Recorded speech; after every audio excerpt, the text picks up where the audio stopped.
ஆண்டவராக இயேசு கிறிஸ்துவின் நாமத்தினாலே மீண்டும் இந்த சண்டே ஸ்பெஷல் வழியாக உங்களை சந்திப்பதில் மிகுந்த சந்தோஷம். இன்றைக்கி நாம் ஒரு வசனத்திலிருந்து சில காரியங்களை நாம் தியானிக்க போகிறோம். எபேசியருக்கு நிருபம் 4ஆம் அதிகாரம் 30வது வசனம். அன்றியும் நீங்கள் மீட்கப்படும் நாளுக்கென்று முத்திரையாய் பெற்ற தேவனுடைய பரிசுத்த ஆவியை துக்கப்படுத்தாதிருங்கள். இந்த வசனத்திலிருந்து தான் நாம் இன்றைக்கி பார்க்க போகிறோம். நாம் முதலாவது கண்களை மூடி ஆண்டவரை நோக்கி பார்ப்போம். சர்வ வல்லமையுள்ள எங்கள் ஆண்டவரே, இந்த அருமையான நேரத்திற்காக உமக்கு ஸ்தோத்திரம்.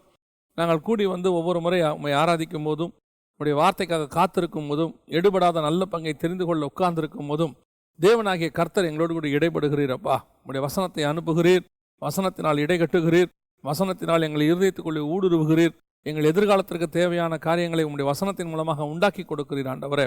அப்படிப்பட்ட ஜீவனுள்ள வசனம், நித்திய ஜீவ வசனம் எங்களுக்குள்ளே கடந்து வரும்படி நாங்கள் செபிக்கிறோம். கரத்தில் ஒப்பு கொடுக்கிறோம். ஆசீர்வதியும் வழி நடத்தும் இயேசுவின் நாமத்தில் பிதாவே, ஆமென், ஆமென்.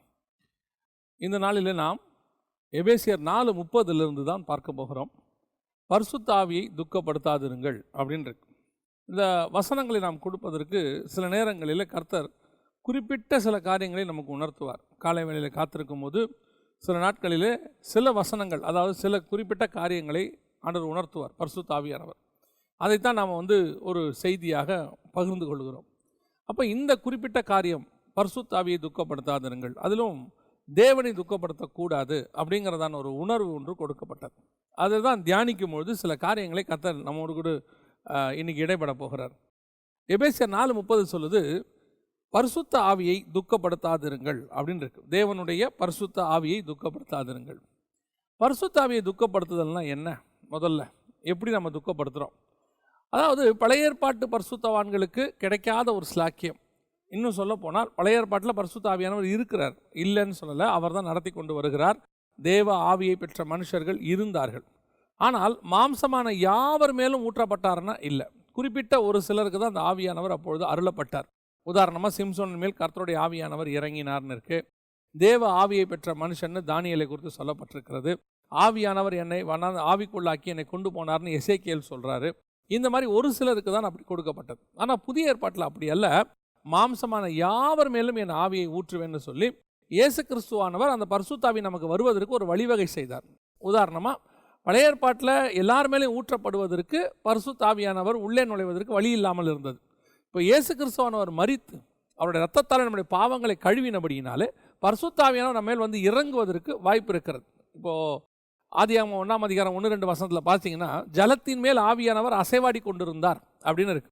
இந்த ஜலத்தின் மேல் அசைவாடி கொண்டிருக்க ஆவியானவர் 4000 வருஷமாக அந்த ஜலத்திலிருந்து வெளியே வரக்கூடியதான ஒரு விஷயத்தின் மேல் இறங்கணும். இப்போ பூமி ஜலத்திலிருந்து வெளியே வருது ஆதியாகமத்தில். ஆனால் பரிசுத்த ஆவியானவர் இறங்கினாரான்னு பார்த்தா எங்கேயும் இறங்கினார்னு சொல்லப்படலை. வந்து போயிட்டு இருந்திருக்கிறார். இப்போ சிம்சன் மேலே பார்த்தீங்கன்னா இறங்குவார், அப்புறம் போயிடுவார், திருப்பி இன்னொரு இடத்துல இறங்கினார்னு இருக்கும். அப்போ அந்த ஜலத்தின் மேல் அசைவாடுகிற ஆவியானவர் நம்ம மேல் இறங்குவதற்கு எங்கே அவர் பர்மனெண்ட்டாக இறங்கிறதுக்கு ஒரு வாய்ப்பு கிடச்சிச்சு. இப்போ நோவா காலத்தில் பார்த்தீங்கன்னா புறாவை நோவா வெளியே விடுறார். அந்த வசனம் தெளிவாக இருக்குது. புறாவின் உள்ளம் கால்பதிக்க இடமில்லாதபடியினாலே புறா திரும்பி வந்தது. அப்படின்னா என்ன அர்த்தம்? அது தங்கி தாபரிக்க இடமில்லை, அப்படி உட்கார்றதுக்கு இடமில்லை, எந்த ஒரு இடமும் அதுக்கு கிடைக்கல பூமியில். அப்படி தான் பரிசுத்த ஆவியானவரும் பூமியில் இறங்குவதற்கு இடம் இல்லாமல் இருந்தார். அப்போ தண்ணியிலேருந்து இயேசுவானவர் வெளியே வரார் யோர்தானில். அந்த தண்ணியிலேருந்து அவர் வெளியே வரும்போது பரிசுத்த ஆவியானவர் அவர் மேல் இறங்கினார். ஏன்? இப்போ அவருக்கு ஒரு சரீரம் கிடச்சிருக்கு இறங்குவதற்கு. 4000 வருஷமாக அப்படி இறங்குவதற்கு, பர்மனெண்ட்டாக அங்கே தங்கி இருப்பதற்கு ஒரு சரீரம் கிடைக்கல. போகிறதுக்கு தான் இருந்துச்சு. ஆனால் தங்கி தாபரிக்கிறதுக்கு ஒரு சரீரம் கிடச்சிச்சு. அதுதான் இயேசு கிறிஸ்துவினுடைய சரீரம். அவர் வழியாக நாம் அவருடைய பிள்ளைகளாக இருக்கிறபடியினாலே அவர் வழியாக நமக்கு எல்லாமே அருளப்பட்டது. இப்போ அந்த பரிசுத்த ஆவியானவர் நமக்குள்ளே வந்திருக்கிறாரு. ஆனால் சந்தோஷமாக இருக்கிறாராங்கிறது தான் கேள்வி. பரிசுத்த ஆவியானவர் வந்துட்டார். ஆனால் வசனம் சொல்லுது, உங்களுக்குள்ள இருக்கிற பரிசுத்த ஆவியானவரை துக்கப்படுத்தாதிருங்கள்.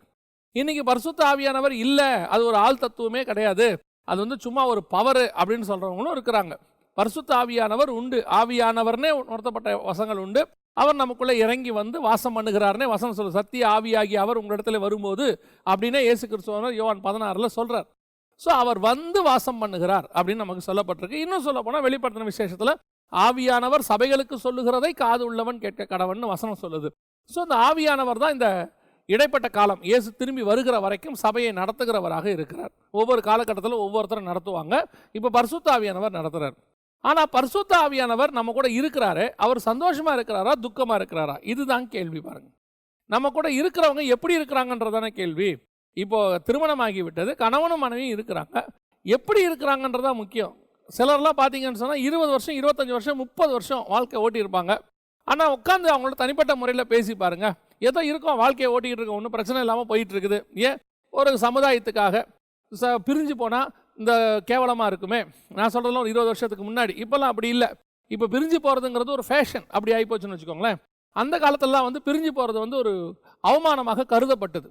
அதனால் ஒரு குடும்பத்தில் ஒரு பெண்ணோ மாப்பிள்ளையோ டிவோர்ஸ் ஆகிடுச்சுன்னா அவங்க ரொம்ப அவமானமாக கருதுனாங்க. அதனால் அவங்க என்ன பண்ணுவாங்கன்னா, பிடிக்குதோ பிடிக்கலையோ, கஷ்டமோ நஷ்டமோ, எப்படியோ அவங்க சேர்ந்து இருப்பாங்க. எத்தனை வருஷம்? 20 வருஷம் 30 வருஷம் 50 வருஷம் இருப்பாங்க. அப்படி இருக்கும்போது அவங்கள்ட்ட கேட்டு பாருங்கள், எப்படி உங்களுடைய வாழ்க்கையை ஓடிடுச்சுங்க, அப்படியே ஏதோ கஷ்டம் நஷ்டம் அப்படியே ஓட்டிட்டோம் அப்படிம்பாங்க. அப்படி இருக்கிறதும் இருக்கிறது. இன்னும் சிலரை நான் பார்த்துருக்கிறேன்.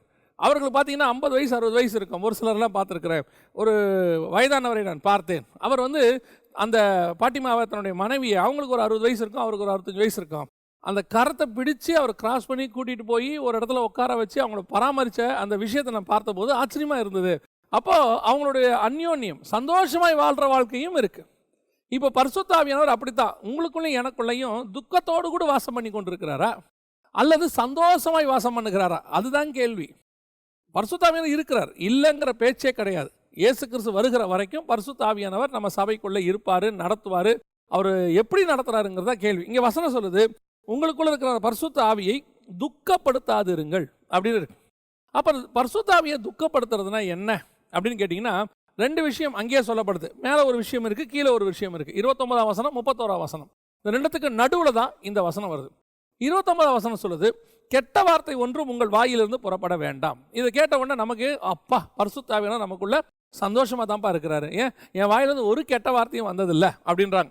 ரட்சிக்கப்பட்டு ஞானஸ்நானம் எடுத்து பரிசுத்த அபிஷேகத்தை பெற்றேன்னு சொல்கிற எத்தனையோ பேர் கெட்ட வார்த்தை பேசுகிறாங்க. அந்த கெட்ட வார்த்தை திடீர்னு வந்துடுது. அல்லது சரமாரியாக பேசுகிறவங்களும் இருக்கிறாங்க. இன்னும் ஒருபடி மேலே போய் கிறிஸ்தவங்கன்னு சொல்கிறவங்களும் கெட்ட வார்த்தையை நிறைய பேசுகிறவங்க இருக்கிறாங்க. இன்னும் கொஞ்சம் சிலர்லாம் அக்கேஷனாக, அதாவது ரொம்ப கோவப்பட்டுட்டா அவங்க சொல்லுவாங்க, நானும் எவ்வளோ கண்ட்ரோலாக இருந்தேங்க, அது வந்துருச்சு அப்படின்னு சொல்லுவாங்க. உள்ளே இல்லாமல் வெளியே வராது. பாருங்களேன், வசனம் அப்படி தானே சொல்லுது, இருதயத்தின் நிறைவினால் வாய் பேசும். எங்கேயோ ஒரு மூலையில் அந்த கெட்ட வார்த்தை இருந்துச்சு, அது வெளியே வந்துச்சு. அதே இடத்துல தான் பரிசுத்த ஆவியானவர் உங்களுக்குள்ளே இருந்தார். கெட்ட வார்த்தை இருக்கிற அதே இடத்துல தான் பரிசுத்த ஆவியானவர் இருக்கிறார். ஸோ நம்ம என்ன சொல்கிறோம் அப்படின்னு சொன்னால், நான் பேசணும்னு நினைக்கலிங்க, ஒரு கோவத்தில் ஏதோ ஒன்று ஆத்திரத்தில் ஒரு வார்த்தை நான் சொல்லிட்டோம். ஆனால் உள்ளுக்குள்ளே கெட்ட வார்த்தை இருக்குன்னு வச்சுக்கோங்க. ஆனால் இங்கே சொல்கிற கெட்ட வார்த்தை அது இல்லை. பாருங்களேன், இதுவே நமக்கு இதுதான் நம்ம கெட்ட வார்த்தைங்கிறோம். இந்த லெவலுக்கே நமக்கு சந்தோஷப்பட்டுக்கிட்டு இருக்கிறோம். பரவாயில்ல, நான் பரிசுத்தவான், என் வாயிலேருந்து ஒரு கெட்ட வார்த்தை வரல, நான் அந்த மாதிரிலாம் எதுவுமே பேச மாட்டேன் அப்படின்னு சொல்லி. சமீபத்தில் ஒரு பரிசுத்தவானை பற்றி நான் கேள்விப்பட்டேன். அவர் பேசுகிற வார்த்தையை சொன்னபோது, இந்த வார்த்தையை அவர் பேசிட்டாருங்க அப்படின்னு சொன்னபோது, கூட இருந்தால் அத்தனை பேரும் சொன்னாங்க, அவர் வாயிலிருந்து அப்படி ஒரு வார்த்தை வரவே வராதுங்க, சான்ஸே இல்லை, நாங்கள் அவர் கூட இத்தனை வருஷம் இருக்கிறாங்க. இதுதான் சாட்சி, கெட்ட வார்த்தை. சரி, இப்போ அதை நம்ம சொல்லலை. ஆனால் இங்கே சொல்கிற கெட்ட வார்த்தை என்ன? அதே வசனம் சொல்லுது பாருங்க, பக்தி விருத்திக்கு ஏதுவான நல்ல வார்த்தை உண்டானால் அதையே கேட்கிறவர்களுக்கு பிரயோஜனமாக இருக்கும்படி பேசுங்கள் அப்படின்னு இருக்கு. நல்ல வார்த்தை எது, கெட்ட வார்த்தை எது அப்படின்னா, பக்தி விருத்திக்கு ஏதுவாக பேசுறது மட்டும்தான் நல்ல வார்த்தை. பக்தி விருத்திக்கு ஏதுவல்லாமல் பேசக்கூடிய எல்லாமே கெட்ட வார்த்தைன்னு பைபிள் சொல்லுது. நீங்கள் பேசக்கூடிய வாயிலிருந்து புறப்படக்கூடிய வார்த்தை எப்படி இருக்கணுமா, பக்தி விருத்திக்கு ஏதுவாக இருக்கணும், அதுவும் கேட்கிறவர்களுக்கு பிரயோஜனமாக இருக்கணும். அந்த மாதிரி ஒரு வார்த்தையை பேசுகிறீங்களான்னு தான் கேட்குறாரு. இன்றைக்கி நம்ம கெட்ட வார்த்தை பேசுறதில்ல, ஆனால் நம்ம என்ன நினைக்கிறோம், நாங்கள் குடும்பமாக உட்காந்து எல்லாரும் சில காரியங்கள்லாம் பேசுவாங்க. அந்த காரியங்கள்லாம் பார்த்திங்கன்னா அது உலக பிரகாரமாக இருக்கும், கிரிக்கெட்டை பற்றி இருக்கும், சினிமாவை பற்றி இருக்கும், அரசியலை பற்றி இருக்கும், நிறைய விஷயங்கள் இருக்கும். இதில் என்னங்க தப்பு இருக்குது அப்படின்னு கேட்குறாங்க. ஆனால் வசனம் சொல்லுது, உங்களுக்குள்ளே இருக்கிற பரிசுத்த ஆவியானவர் அதை குறித்து துக்கப்படுகிறார். ஏன் துக்கப்படுகிறார்னா, இந்த வாயின் வார்த்தை இருக்குது பாருங்க, அதுக்கு ஒரு பவர் இருக்குது. எப்படிப்பட்ட பவர்? ஜீவனும் மரணமும் எல்லாம் அதில் தான் இருக்குது. ஆண்டவர் எதில் பவர் கொடுத்துட்டு போயிருக்காரு நீங்கள் நினைக்கிறீங்க? அவர் சொல்கிறாரு, என் நாமத்தினாலே பிசாசுகளை துரத்துவீர்கள். அப்போ நம்ம சொல்லணும், அந்த நாமத்தை உச்சரிக்கணும். பாருங்களேன், அதை உச்சரிக்கிறதுனா அந்த வாயில் வார்த்தைக்கு ஒரு பவர் இருக்குன்னு அர்த்தம். அது மட்டும் இல்லை, ரட்சிப்பு எப்படி உண்டாகுது நீங்கள் நினைக்கிறீங்க? வசனம் சொல்லுது, இருதயத்தினால் விசுவாசித்து வாயினால் அறிக்கை பண்ணணும். அப்போ நம்ம வாயின் வார்த்தைக்கு ஒரு பவர் இருக்குது. இந்த பவரை நம்ம எப்படி யூஸ் பண்ணுறோங்கிறது தான் முக்கியம். சரமாரியாக உட்காந்து ஜாலியாக பேசலாம், தப்பு கிடையாது. அது கெட்ட வார்த்தைன்னு கிடையாது உலக பிரகாரமாக. ஆனால் ஆவிக்குரிய விதத்தில் அதுதான் கெட்ட வார்த்தை. ஏன்? அப்போ உலக பிரகாரமாக பேசுகிற கெட்ட வார்த்தை என்ன? அதுதான் நீங்கள் ரட்சிக்கப்பட்டு வந்துட்டீங்களே, வந்த பிறகு உங்ககிட்ட அப்படி ஒன்று இருக்கவே கூடாது. டிஃபால்ட்டாக அப்படி ஒன்று இருக்கவே இருக்காதுன்னு வச்சுக்கோங்களேன். அப்படி இன்னும் இருக்குன்னா உங்கள் ரட்சிப்புலேயே இன்னும் பிரச்சனை இருக்குன்னு அர்த்தம். எங்கேயோ ஒரு இடத்துல நான் அர்ஜென்ட்டாக நான் கெட்ட வார்த்தை பேசிட்டேன், ஒரு ஆத்திரத்தில் பேசிட்டேன்னா இன்னும் ரட்சிப்பு பூரணப்படல, உங்களுக்குள்ள இன்னும் கொஞ்சம் பலவீனம் இருக்குன்னு அர்த்தம். நான் பேசுறது அந்த லெவல் இல்லை, நான் 2வது லெவலுக்கு வரேன். முதல் லெவல்ல இருந்து 2வது லெவலில் என்ன இருக்குது அப்படின்னு கேட்டிங்கன்னா, பக்தி விருத்திக்கு ஏதுவல்லாமல் எதை பேசினாலும் அது கெட்ட வார்த்தைன்னு பைபிள் சொல்லுது. அதன் நிமித்தம் பரிசுத்த ஆவியானவர் துக்கப்படுகிறார். நான் இப்பொழுது விசுவாசிகளை குறித்து மாத்திரம் சொல்லவில்லை, நான் சபையை குறித்தும் சொல்லுகிறேன். விசுவாசிகள் வீடுகளில் நம்ம உட்காந்து எதை பேசிக்கிட்டு இருக்கிறோம்? கர்த்தருக்கு பிரியமானதை பேசுகிறோமா, இல்லை துக்கப்படுத்துகிற மாதிரி பேசுகிறோமா? ஏதாவது அத்தியாவசியமாக பேசுறது வேறு. நீங்கள் என்ன சாப்பாடு இன்றைக்கி செய்யட்டும், பிள்ளைங்களுக்கு என்ன ஃபீஸ் கட்டியாச்சா, என்ன படிக்கிறாங்க, என்னப்பா படிக்கிற, இதெல்லாம் நம்ம பக்தி விருத்திக்கு ஏதுவாக இருக்குதா? அப்போ இதெல்லாமே நம்ம பேசுகிறோமே, அதை கேட்கல ஆண்டவர். இது தவிர்த்து உட்காந்து ஒன்று தேவையில்லாமல் ஒன்று அரட்டை அடிச்சுக்கிட்டு இருப்போம், கதை பேசிக்கிட்டு இருப்போம்ல, தேவனை தேடாதபடிக்கு உட்காந்துக்கிட்டு வேற எதையோ பற்றி புரோஜனம் அல்லாதவைக்கு காரியம் இருக்கும். அதான் இங்கே வசனம் சொல்லுது, கேட்கிறவர்களுக்கு புரோஜனமாக இருக்கும்படி. எது புரோஜனம் இப்போ, எது புரோஜனம் இல்லை அப்படின்னு பார்க்கணும். சும்மா தாங்க உட்காந்து பேசிக்கிட்டு இருக்கிறேன், அது புரோஜனம் இல்லை. நீங்கள் பேசக்கூடிய ஒவ்வொன்றுத்துக்கு பின்னாடியும் ஏதோ ஒரு பக்தி விருத்தி இருக்கணும். ஒரு சில ஊழியர்களாக பிரயாணம் பண்ணுவோம். பிரயாணம் பண்ணும்போது அந்த பிரயாணத்தில் நான் உணர்ந்திருக்கிறேன், ஒரு சிலரோட பிரயாணம் பண்ணும்போது பக்தி விருத்திக்கு ஏதுவான காரியங்கள் எதுவுமே இருக்காது. அவங்க பேசுகிறதெல்லாம் பார்த்தீங்கன்னு சொன்னால் ஏதோ ஒரு அரட்டையாக இருக்கும், இன்னொரு ஊழியரை பற்றின குறையாக இருக்கும், இல்லை இன்னொரு ஊழியத்தை பற்றின குறையாக இருக்கும், ஏதாவது ஒரு காரியம் இருக்கும். ஆனால் ஒரு சிலரோட பிரயாணம் பண்ணும்போது பார்த்தீங்கன்னு சொன்னால் வெறும் வசனத்தை பற்றி இருக்கும், வசனத்துடைய ஆழங்கள் பற்றி இருக்கும். எங்களுக்கு அந்த நேரமே பத்தாது. அந்த 1 மணி நேரம் 1.5 மணி நேரம் ட்ராவல் பண்ணுறோம்னா போனதே தெரியாது. தேவனுக்கு ஏதுவாக, பக்தி விருத்திக்கு ஏதுவாக இன்றைக்கி நம்முடைய சம்பாஷணைகள் எப்படி இருக்குன்னு பார்க்கணும். நீங்கள் இந்த வசனத்தில் பேச பேச பேச பேச நான் உங்களுக்கு சொல்கிறேன், இந்த வசனத்தை குறித்து அதிகமாக பேச பேச பேச உங்களுடைய வாயின் வார்த்தைகளுக்கு ஒரு வல்லமை வரும். அது மட்டுமல்ல, நீங்கள் வசனத்தை அதிகமாக பேச பேச உங்கள் வசனத்துக்குள்ளே ஒரு வெளிப்பாடு உங்களுக்கு கிடைக்கும். ரெவலேஷன், ரேமான்னு சொல்லுவாங்க, அது உங்களுக்கு வரும். இதெல்லாம் இந்த ப்ராக்டிஸில் வரதா, சடனாக வர்றது கிடையாது. எவ்வளவுக்கு எவ்வளவு நீங்கள் கர்த்தருடைய வார்த்தையை பேசிக்கிட்டே இருக்கிறீங்களோ அவ்வளவுக்கு அவ்வளோ அந்த கர்த்தருடைய வார்த்தைக்குள்ளே இருக்கக்கூடியதான வல்லமைகள் வெளிப்படும். இன்றைக்கி பல ஊழியர்கள் சேர்ந்தோம்னா, பல விசுவாசிகள் சேர்ந்தோம்னா, சேர்றதே எதுக்கு? அரட்டடிக்கிறதுக்கு தான், ஜாலியாக இருக்கிறதுக்கு தான், கிண்டல் பண்ணுறதுக்கு தான். நான் எப்பவும் சொல்லுவேன், உன்னை ஒருத்தர் தேடி வராங்க, உன் கூட வந்து உக்காந்தா கொஞ்ச நேரம் போர் அடிக்காது, சந்தோஷமாக இருக்கும் அப்படின்னா நீ அதை சந்தோஷமாக எடுக்கக்கூடாது. நீ ராங்காக வெளிப்பட்டிருக்கிற மக்களுக்கு உன்னை ஒரு ஜோக்கர் ஆக்கியிருக்கிறாங்க, அல்லது உன்னை ஒரு என்டர்டெய்னர் ஆக்கியிருக்கிறாங்க. உன் கூட உட்காந்தா ஜாலியாக இருக்கும், உன்னை இன்ட்ரெஸ்டிங்காக இருக்கும். அவர் கூட கொஞ்ச நேரம் உட்காந்தோம்னா அப்படியே ஏதாவது கமெண்ட் அடிச்சுக்கிட்டு இருப்பார், டைம் போனதே தெரிலங்க, 1 மணி நேரம் போனதே தெரிலன்னு நீ சந்தோஷப்படாத. உன்னை என்டர்டெய்னர் ஆக்கியிருக்கிறாங்க, அல்லது உன்னை ஒரு ஜோக்கர் மாதிரி ஆக்கியிருக்கிறாங்க. ஆனால் அதே நேரத்தில் அந்த மனுஷனோட கூட உட்காந்தோம்னா 2 வார்த்தை கிடைக்கும், அல்லது அவங்க கூட உட்காந்தோம்னா ஏதாவது ஒன்று பேசுவாப்புல, ஒரு ப்ரெசன்ஸ் இருக்கும், அல்லது அந்த மனுஷன் கூட உட்காந்து பேசும்போது கர்த்தருடைய வார்த்தை வெளிப்படும்னு சொன்னாங்கன்னா அதுதான் ஆவியானவர் உன்னை குறித்து சந்தோஷப்படுகிறார்னு அர்த்தம். அப்படிப்பட்டவர்கள் மட்டும் உன்னை தேடி வருவார்கள். அதற்கு பிறகு ஏன் உங்கள் வாயிலிருந்து கெட்ட வார்த்தை ஒன்றும் புறப்படாது, என்டர்டெய்னிங்காக ஒன்றுமே இருக்காது, ஒன்லி ரெவலேஷனாக இருக்கும், ஒன்றி தேவனுடைய ஸ்பிரிச்சுவல் காரியங்கள் வெளிப்படும் போது உன்னை தேடி வருகிறவர்கள் அப்படிப்பட்டவர்களாகவே இருப்பார்கள். சாலமோனிடத்திலிருந்து ஞானம் வெளிப்பட்ட போது ஞானம் விரும்பினவர்கள் அவனை தேடி வந்தார்கள். உன்னிடத்திலிருந்து கர்த்தருடைய வார்த்தை வெளிப்படும் போது வார்த்தையை விரும்புகிறவர்களை தேடி வருவார்கள். ஒரு காலத்தில் உட்காந்து காலேஜுக்கெல்லாம் போகும்போது பஸ்ஸில் போயிட்டு இருக்கும்போது ஆண்டவரை ஏற்றுக்கொள்வதற்கு முன்பதாக நீங்கள் பார்த்தீங்கன்னு சொன்னால் அந்த சில பாடல்களை பாடிக்கொண்டு பஸ்ஸை அடித்து கொண்டு போகும்போது அதுக்கு ஒரு க்ரௌடு இருக்கும். அந்த க்ரௌடு நம்ம ஒரு நாள் போவாட்டி மறுநாள் மிஸ் பண்ணேம்பாங்க, நேற்று நீ வரவே இல்லை, பஸ்ஸே போர் அடிச்சிச்சுப்பா அப்படின்னு சொல்லுவாங்க. ஆனால் அதே நேரத்தில் நீங்கள் அதெல்லாம் நிறுத்தி விட்டு கர்த்தருடைய வார்த்தைக்குள்ளே வரும்போது அவ்வளோ பெரிய க்ரௌடு வராது. ஆனால் ஒரு சிலர், ஒரு 2 பேர் 3 பேர் உன்னிடத்தில் உட்கார்ந்துருப்பார்கள். நாங்கள் வேதத்தை ஆராய ஆரம்பித்த காலகட்டத்தில், நாங்கள் 20 வருஷத்துக்கு முன்பதாக சொல்கிறேன், ஊழியத்துக்கு வரத்துக்கு முன்பதாக ஒரு மனுஷன் வேதத்தை போதிப்பார். அவர் நாங்கள் இருந்த இடத்துலேருந்து ஒரு 20 கிலோமீட்டர் தள்ளி இருந்தார். அப்பொழுதெல்லாம் எங்ககிட்ட இந்த மாதிரியெல்லாம் வசதி வாய்ப்புகள் கிடையாது. அந்த வாயின் வார்த்தைகளை கேட்பதற்கு மாலை வேளைகளில் புறப்பட்டு ஓடுவோம். நானும் நண்பர்களும் புறப்பட்டு போய் அவர் பாதத்தில் உட்கார்ந்துருப்போம். அவர் 1 மணி நேரம் 2 மணி நேரம் பேசுவார், திருப்பி வருவோம். போகும்போதும் வரும்போதும் செலவுகள் நிறைய ஆகும், பெட்ரோல் செலவு எல்லாம் நிறைய ஆகும். ஆனால் அதை பற்றிலாம் நாங்கள் கவலைப்பட்டதே கிடையாது. அந்த கர்த்தருடைய வார்த்தை, உன்னுடைய வார்த்தை இருக்குமானால் எவ்வளவு தூரத்திலிருந்து ஜனங்கள் தேடி வருவார்கள். பக்தி விருத்திக்கு ஏதுவான நல்ல வார்த்தைகளையே பேசுங்கள். உன்னை ஜனங்கள் எப்படி ஐடென்டிஃபை பண்ணணும் தெரியுமா? கர்த்தருடைய நாமத்தில் ஐடென்டிஃபை பண்ணணும். கர்த்தர் தான் உன் விசிட்டிங் கார்டாக இருக்கணும். உன் வாயின் வார்த்தைக்கு ஜனங்க வரணும், உன்னிடத்தில் இருக்கக்கூடிய பிரசன்ஸுக்கு வரணும், உங்ககிட்ட இருக்கக்கூடிய தேவ மகிமையை உணர்ந்து வரணும். அப்படி உட்காந்து எடுபடாத நல்ல பங்கை தெரிந்து கொள்கிறவராக உன் பாதத்தில் அவங்க உட்காரணும். இதை விட்டுட்டு இன்னைக்கு ஜனங்க எப்படி உன்னை தேடி வராங்கன்னு கொஞ்சம் பாருங்க. காசுக்கு வரவன் காணாமல் போயிடுவான். உங்கள்கிட்ட உட்காந்து அரட்டை அடிக்க வர்றவனால ஒரு பிரயோஜனம் இல்லை. உங்கள்கிட்ட உட்காந்தா ஜாலியாக இருக்குது, சந்தோஷமாக இருக்குது, கொஞ்சம் அப்படியே சொல்லுவோம். உங்கள்கிட்ட உட்காந்தா நல்ல ஃபீலிங்காக இருக்குமா, அதெல்லாம் பிரயோஜனம் இல்லை, ஒரு நாள் காணாமல் போயிடும். ஆனால் உன்னிடத்துல வசனத்துக்கு வருகிறவர்கள் உனக்கும் அது பிரயோஜனம் உண்டாக்கும், அவர்களுக்கும் பிரயோஜனம் உண்டாக்கும். அதான் வசனம் சொல்லுது, கெட்ட வார்த்தை ஒன்று புறப்பட வேண்டாம். கெட்ட வார்த்தைனா பேட் வேர்ட்ஸ் அல்ல, பிரயோஜனம் இல்லாத வார்த்தைகள், உன் வாழ்க்கைக்கு தேவையில்லாத வார்த்தைகள். எதிரில் ஒருத்தன் உட்காந்துருக்கிறான்னா அவனுக்கு பிரயோஜனமாக இருக்கக்கூடியதா வார்த்தை நம்ம பேசணும். அவனுக்கு எதுவுமே பிரயோஜனம் இல்லைன்னா உங்கள்கிட்ட உட்காந்து வேஸ்ட்டு. நான் சொல்கிறேன், இப்படி பேச பேச பேச அவனுக்கும் பிரயோஜனமாக இருக்கும், உங்களுக்கும் பிரயோஜனமாக இருக்கும். நீங்கள் பேசிக்கிட்டே இருக்கும்போது வெளிப்பாடு வரும். நீங்களே யோசிப்பீங்க, இதுக்கு முன்னாடி நம்ம இந்த மாதிரிலாம் யோசிச்சதில்லையே, பேசினது இல்லையேன்னு. அதுதான் பரிசுத்த ஆவியானவர் உனக்கு கொண்டு தொடங்குகிற ஊற்று. அந்த ஊற்று நாலா பக்கமும் பாயும். அந்த தண்ணிக்கு ஜனங்கள் ஓடி வருவார்கள். பக்தி விருத்திக்கு ஏதுவான நல்ல வார்த்தை வரணும். இது முதலாவதாக சொல்றாரு. ரெண்டாவது, பரிசுத்த ஆவியானவரை குறித்து துக்கப்படுத்தாதிருங்கள்னு சொல்லிட்டு என்ன சொல்றாரு, சகல விதமான கசப்பும் கோபமும் மூர்க்கமும் கூக்குரலும் தூஷணமும் மற்ற எந்த துர்க்குணமும் உங்களை விட்டு நீங்க கடவுள். இன்னைக்கு கடைசி காலத்தில் சபைகளுக்குள்ள இது அதிகப்படியாய் காணப்படுகிறது. சபையில் கூட போதனைகள் கொடுக்கும்போது ஜனங்களுக்கு நம்ம எப்படி போதனை கொடுக்குறோன்னு பார்க்கணும். அந்த போதனை என்ன விதமாக இருக்குன்னு பார்க்கணும். அந்த போதனையினுடைய விதம் அவனுக்கு பக்தி விருத்திக்கு ஏதுவாகத்தான் இருக்கணுமே ஒழிய ஒரு நாளும் அவனை என்டர்டெயின் பண்ணக்கூடியதாக இருக்கக்கூடாது.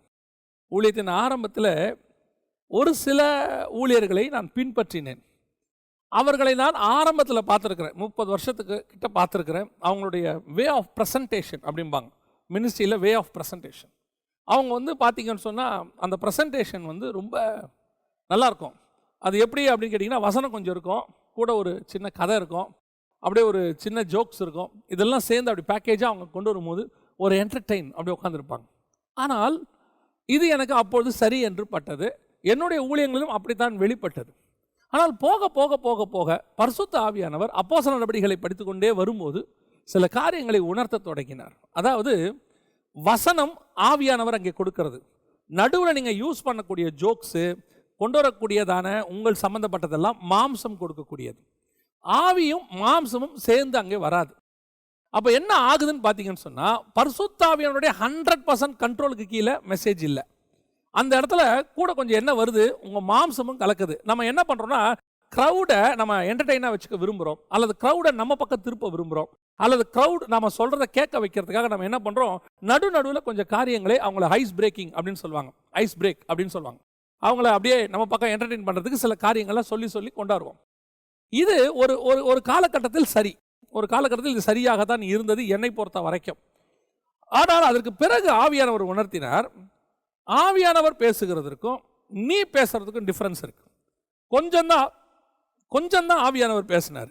நடுவில் நீ உன்னோட சுயத்தை கலக்கிற, ஏன்னா ஜனங்களை என்டர்டெயின் பண்ணுறதுக்காக. இப்போ அவங்க சிரிச்சிட்டாங்க, அவங்க கொஞ்சம் சந்தோஷமாயிட்டாங்கன்னா எக்ஸ்ட்ரா 2 ஜோக்கை போடுவோம், ஏன்னா அவங்க அதுக்கு ரெஸ்பான்ஸ் பண்ணுறாங்கன்னு சொல்லி. இதெல்லாம் பிரசங்கியார்கிட்ட இருக்கிற பிரச்சனை.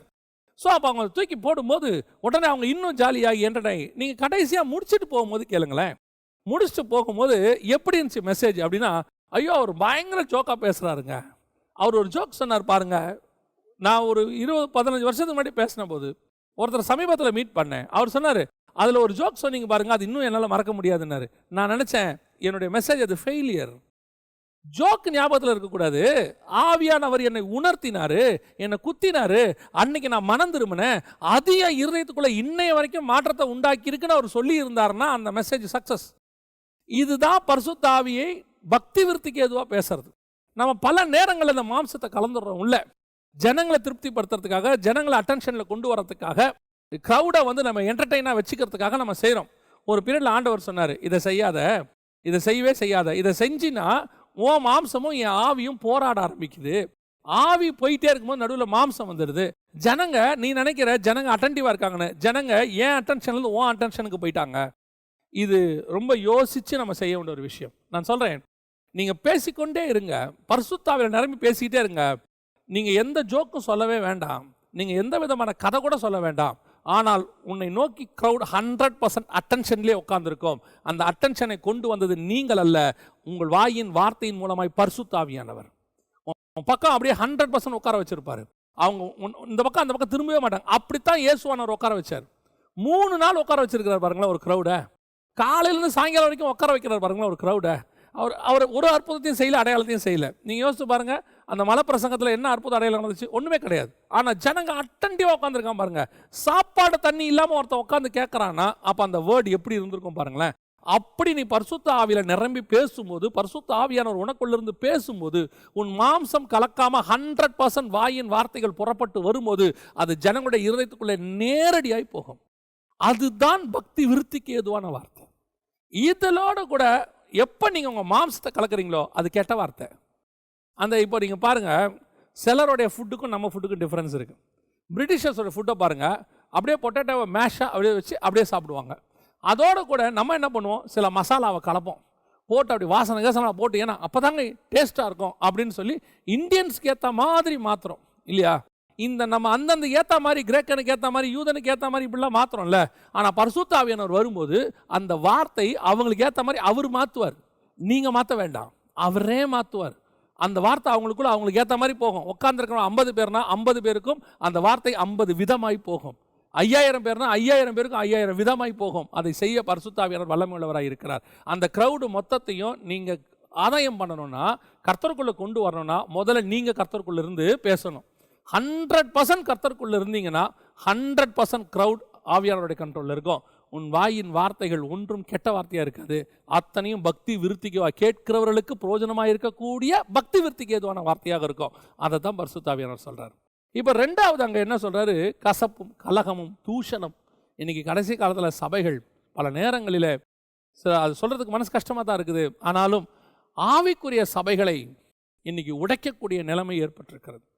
பல இடங்களிலே ஆவிக்குரிய சபைகள் உடைந்து போகிறது.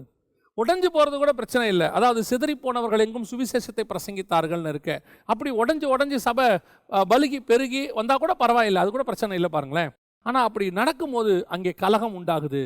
அந்த கலகத்தில் உள்ளுக்குள்ள இருக்கிற ஜனங்கள் தூஷணமான வார்த்தைகளை பேசுகிறார்கள். அது மட்டுமல்ல, அந்த கலகத்தை அடக்குவதற்கு புறஜாதியார் உள்ளே வருகிறார்கள். புறஜாதியார் உள்ளே வந்து அந்த சமாதானத்தை கொண்டு வராங்க. பவுல் சொல்றாரு, உங்களுக்குள்ளே ஒரு சமாதானத்தை ஏற்படுத்த உங்களால் முடியலன்னா இருக்கிறவங்களே லீஸ்டான ஒரு ஆளை தெரிஞ்சுக்கிட்டு அவனை நீங்கள் அந்த வழக்குக்கு கொண்டு வாங்க. அது கூட எதுக்கு சொல்கிறேன்னா, உங்களுக்கு அவமானப்படத்தக்கதாக சொல்கிறேன்னு சொல்கிறார். இன்றைக்கி சபைகள் கலகங்களால் நிறைந்திருக்கிறது. எப்படி பரிசுத்த ஆவியானவர் சந்தோஷமாக இருப்பார் சொல்லுங்கள்? பரிசுத்த ஆவியானவர் அசைவாடுகிற சபைன்னு சொல்கிறோம், ஆவிக்குரிய சபைகள்னு சொல்கிறோம். இன்றைக்கி அந்த சபைகளுக்குள்ளே கலகம், தூஷணம், அந்த சபை இந்த வசனத்தில் சொல்கிற அத்தனையும் இங்கே இருக்குது. கசப்பு, கோபம், மூர்க்கம், கூக்குரல். கடந்த 10 வருஷத்தில் சென்னையில் நிறைய சபைகளை பார்க்கிறேன். நான் தமிழ்நாடு முழுக்க பல சபைகளை குறித்து கேள்விப்படுகிறேன். ரொம்ப வேதனையாக இருக்கிறது. சபைகள் அங்கே இருக்கக்கூடியதான அந்த குரூப்பாக நான் கேபாவை சார்ந்தவன் என்றும், நான் பவுலை சார்ந்தவன் என்றும், நான் அப்போலோவை சார்ந்தவன் என்று அன்னைக்கு என்ன பிரச்சனை வந்துச்சோ இன்னைக்கு அதே பிரச்சனை சபைகளுக்குள்ள அதே மாதிரி கூக்குரல், தூஷணம், கேவலமான வார்த்தைகள். இவர்களெல்லாம் தேவ மனுஷர்களா என்றால் நான் சொல்லுவேன், தேவ மனுஷர்கள் அல்ல. தேவனுடைய மனுஷன் அப்படி செய்ய மாட்டான். தேவனுடைய மனுஷன் தேவ சமூகத்தில் ஒப்படைத்து விட்டு ஆண்டவரை நீர் பொறுப்படுத்திக் கொள்ளும் என்று சொல்லுவான். இன்றைக்கி என்ன நடக்குது பாருங்க. அது யார் சைடு தப்பு, யார் சைடு சரியில்லை, அதெல்லாம் நமக்கு ரெண்டாவது, அது ஆண்டவர் பார்த்துக்கலாம்னு வச்சுக்கோங்களேன். ஆனால் ஒரு பரிசுத்த ஆவியானவர் நடத்துகிற சபையில் ஒரு கூக்குரல், பரிசுத்த ஆவியானவர் இருக்கக்கூடிய சபையில் தூஷணம், பரிசுத்த ஆவியானவர் இருக்கிற சபையில் கலகம், பரிசுத்த ஆவியானவர் இருக்கிற சபையில் கோபம், பரிசுத்த ஆவியானவர் இருக்கக்கூடிய சபையில் கசப்பு. அப்படி இருந்தால் அங்கே பரிசுத்த ஆவியானவர் துக்கத்தோடு கூட இருக்கிறார். எப்படி இருக்கும் யோசித்து பாருங்க. இன்னைக்கு சபை எப்படி இருக்குதோ அப்படித்தான் அந்த வீடும் இருக்கும்.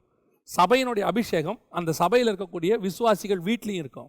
சபை கூக்குரலிட்டா விசுவாசி வீட்லையும் கூக்குரல் இருக்கும். சபையில் ஒரு கசப்பு இருந்தால் விசுவாசி வீட்லையும் இருக்கு. இந்த அபிஷேகத்தோடு தான் அவங்க வீட்டுக்கு போகிறாங்க. பரிசுத்தாவின் அபிஷேகத்தோடு அவங்க வீட்டுக்கு போனால் பரிசுத்தாவின் நிறைவு இருக்கும். நீ கசப்பையும் கூக்குரலையும் கோபத்தையும் மூர்க்கத்தையும் அந்த இடத்துல கொண்டு வந்து ஜனங்களுக்குள்ள போராட்டத்தையும் நீங்கள் கொண்டாந்துட்டீங்கன்னா அதே அபிஷேகத்தோட வீட்டுக்கும் போவாங்க. நான் சொல்லுகிறது குறிப்பிட்ட எந்த சபையும் அல்ல, அநேக சபைகள் இப்பொழுது அந்த பிரச்சனைக்குள்ளே இருக்கிறது.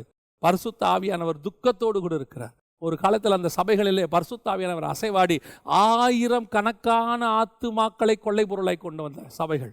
எத்தனையோ சபைகள் இப்படிப்பட்டவர்களாலே துண்டு துண்டாகி சபைகளுக்குள்ளே தேவையற்ற காரியங்கள் நடந்து சபைகளுக்குள்ளே ஜனங்களை சமாதானப்படுத்துவதற்கு புறஜாதியார் உள்ளே வந்து, இது பரிசுத்த ஆவி விரும்பக்கூடிய காரியம் இல்லை. பரிசுத்த ஆவியை துக்கப்படுத்தாதிருங்கள். நான் சொல்கிறேன், பரிசுத்த ஆவியானவர் அசைவாடுகிற சபையில் அந்நிய காரியம் நடந்துருச்சுன்னா அதற்கான விலை அதிகம் கொடுக்கப்பட வேண்டி இருக்கும். இன்றைக்கி நிறைய பேர் அதை உணர மாட்டேங்கிறாங்க. ஏதோ இப்போ பிரச்சனை சரியாயிரும், அப்புறமா பின்னாடி இல்லை. இதுக்கான விலையை நாம் கொடுக்க வேண்டி வரும். நம்ம நிறைய பைபிளில் இதுக்கான ஆதாரங்கள் இருக்குது. ஆரம்பத்தில் ஒரு சின்ன தப்பு பண்ணியாச்சு, அதோடு முடிஞ்சிருச்சான்னு பார்த்தீங்கன்னா அதற்கான ஒரு கிரயத்தை கர்த்தர் செலுத்த வைப்பார். எல்லாத்துக்கும் உண்டு. தாவீதுக்கும் உண்டு, அது மோசேக்கும் உண்டு, அது ஆரோனுக்கும் உண்டு, அத்தனை பேருக்கும் உண்டு. அவர்கள் செய்ததுக்கு ஒரு கிரயத்தை கர்த்தர் செலுத்த வைப்பார். அந்த அந்த அந்த கிரயத்தை செலுத்த வைப்பாருங்கிற பயம் இல்லாததுனால தான் இதெல்லாம் நடக்கும். உங்களை அழைத்த பரிசுத்த ஆவியை, உங்களை அபிஷேகித்த பரிசுத்த ஆவியை, உங்களை நடத்தின பரிசுத்த ஆவியானவரை, இன்னும் சொல்ல போனால் உங்களுக்குள் இருக்கிற பரிசுத்த ஆவியானவரை தயவு செய்து இப்படிப்பட்ட செய்கைகளினாலே துக்கப்படுத்தாதிருங்கள். உங்கள் வீடுகளிலே கூக்குரல் இடாதிருப்பதாக, கணவன் மனைவிக்குள்ளே கூக்குரல் வராதிருப்பதாக. இன்னைக்கு பரிசுத்த ஆவியை பெற்றோன்னு சொல்றவங்களுக்குள்ள அமைதி இல்லை, சமாதானம் இல்லை, சண்டைக்கு தீவிரித்தல், கூக்குரல். இன்னைக்கு வீடுகளுக்குள்ளே எப்படி சபைகளுக்குள்ளே உட்காந்து ஒன்று ஆராதிக்கிறீங்க? உங்கள் நிமித்தம் ஒரு செத்த நீங்க அப்படிப்பட்ட ஒரு கூக்குரலோடு கூட, ஒரு கசப்போடு கூட, ஒரு மூர்க்கத்தோடு கூட, ஒரு சமாதானம் இல்லாமல் சபைக்குள்ளே நீங்கள் உட்கார்ந்தீங்கன்னா நீங்கள் ஒரு செத்த நீங்கள் பரிசுத்த ஆவியை துக்கப்படுத்துகிறவங்க. சபைக்குள்ளே ஒப்புரவாகி சபை என்பது சரிப்படுத்துகிற இடமாக இருக்கணும். இன்னைக்கு நிறைய பேர் வந்த வண்ணமாக திரும்பி போகிறாங்க. கணவன் மனைவியும் பிரச்சனையோடு சபைக்கு வராங்க, சபையில் அது சால்வ் ஆகணும் இல்லையா? சால்வ் ஆகாமல் அதே பிரச்சனையோட திரும்பி போய் ஒரு வாரம் கசப்போடு இருக்கிறாங்க. அடுத்த வாரம் வராங்க, அடுத்த வாரமும் சரியாகலை, அடுத்த 2 வாரம் கசப்போடு இருக்கிறாங்க. அதுக்கப்புறம் குடும்ப பிரிவினைக்கு நேராக போகும். எப்பவுமே வசனம் சொல்லுது, சூரியன் அஸ்தமிக்கிறதுக்குள்ளே சரி ஆயிரணும். கணவனுக்கு மனைவிக்குள்ளே இருக்கிற பிரச்சனை, அது வீட்டுக்குள்ளே இருக்கிற எந்த பிரச்சனையாக இருந்தாலும் சூரியன் அஸ்தமிக்கிறதுக்குள்ளே எல்லாம் பரிசுத்த ஆவி துக்கப்படுவார். உங்களுக்குள்ளே இருக்கிறார். தயவு செய்து உட்கார்ந்து 2 பேரும் பேசுங்க. சபைகளுக்குள்ளே அப்படிப்பட்ட காரியங்கள் வராதிருப்பதாக. சபைக்குள்ளே கூக்குரல், தூஷணமான காரியங்கள் வராதிருப்பதாக. முதலாவது, பரிசுத்த ஆவியை நம்ம எதனால் துக்கப்படுத்துகிறோம்? புரோஜனமற்ற வார்த்தைகளை பேசுகிறதுனாலே. புரோஜனமற்ற வார்த்தைகளை மட்டும் இல்லை, தூஷணம், கூக்குரல், இது போன்ற சம்பவங்களாலே பரிசுத்த ஆவியை நாம் துக்கப்படுத்துகிறோம். 2வது, தேவனை நாம் எப்படி துக்கப்படுத்துகிறோம்? 1 சாமுவேலின் புஸ்தகம் 15ஆம் அதிகாரம் 35வது வசனம் சொல்லுகிறது, சவுல் மரணமடையும் நாள் மட்டும் சாமுவேல் அப்புறம் அவனை கண்டு பேசவில்லை. இஸ்ரவேலின் மேல் சவுலை ராஜாவாக்கினதற்காக கர்த்தர் மனஸ்தாபப்பட்டது நிமித்தம் சாமுவேல் சவுலுக்காக துக்கித்து கொண்டிருந்தான் அப்படின்னு இருக்கு. இங்க கர்த்தர் ஒரு காரியத்தை செஞ்சிருக்கிறார். என்ன பண்ணியிருக்கிறாரு? சவுலை ராஜாவாக்கியிருக்கிறார். அவரே அப்புறம் சொல்றாரு, அவனை ராஜாவாக்கினதுக்கு நான் மனஸ்தாபப்படுகிறேன் அப்படிங்கிறார். ஒரு அபிஷேகத்தை கர்த்தர் கொடுத்திருக்கிறாரு. ராஜாவாக அபிஷேகம் பண்ணியிருக்கிறார். யாரு? சாமுவேல் தான் அபிஷேகம் பண்ணியிருக்கிறார். அபிஷேகம் பண்ணப்பட்ட மனுஷனை பார்த்து கர்த்தர் மனஸ்தாபப்படுகிறார். இவனை ஏன் தான் நான் அபிஷேகம் பண்ணேனோ? இன்னைக்கும் இதே நிலைமை அநேகருக்கு ஏற்பட்டிருக்கிறது. இன்னைக்கும் இருக்கிறாங்க. அது ஊழியமாக இருக்கட்டும் அல்லது வேற எந்த வேலையாக இருக்கட்டும், கர்த்தர் உங்களுக்கு அதை கொடுத்துருக்கிறாரு. கர்த்தர் அந்த ஸ்தானத்தில் உட்கார வச்சிருக்கிறாரு. எங்கேயோ இருந்த உண்மை கர்த்தர் கொண்டு வந்து உட்கார வச்சிருக்கிறாரு. சாமுவேல் சொல்றாரு சவுலை பார்த்து, நீர் எங்க இருந்து தெரியுமா? உன் ஆண்டவர் கழுதைக்கு பின்னாடி இருந்த உங்களை கொண்டு வந்து இங்கே உட்கார வச்சாரேன்னு சொல்றாரு. எல்லாம் உண்மைதான். ஆனால் கர்த்தர் சொல்றாரு, நான் இவனை ராஜாவாக்கினதுக்கு நான் மனஸ்தாபப்படுகிறேன். இன்னைக்கு அநேக ஊழியர்கள் விசுவாசிகளை கர்த்தர் அபிஷேகம் பண்ணதற்காக மனஸ்தாபப்படுகிறார். ஏன்? இங்கே நடந்த சம்பவம் என்ன? சவுல் விஷயத்தில் நடந்தது என்ன? சவுல் 2 முக்கியமான காரியங்களில் ஏற்கனவே ஒரு தடவை அவர் சாமுவேல் வரத்துக்கு முன்னாடியே எல்லாத்தையும் செஞ்சு முடிச்சிட்டாரு. அதிலேயே சாமுவேலுக்கும் சவுலுக்கும் பிரச்சனை ஆகிருச்சு. அங்கேயே கர்த்தரும் ராஜ்யபாரத்தை நிலைநிற்க பண்ண மாட்டார்னு அவர் சொல்லிட்டார். ஆனால் இப்போ 15ஆம் அதிகாரத்தில் நீங்கள் வாசிக்கும் போது சவுல் அமலேக்கியருடைய ஆடு மாடுகள் மேலே அவர் ஆசைப்பட்டாருன்னு நம்ம பார்க்குறோம். அதாவது இது ஒரு வகையான பொருளாசை. கர்த்தர் தான் அபிஷேகம் பண்ணினார்.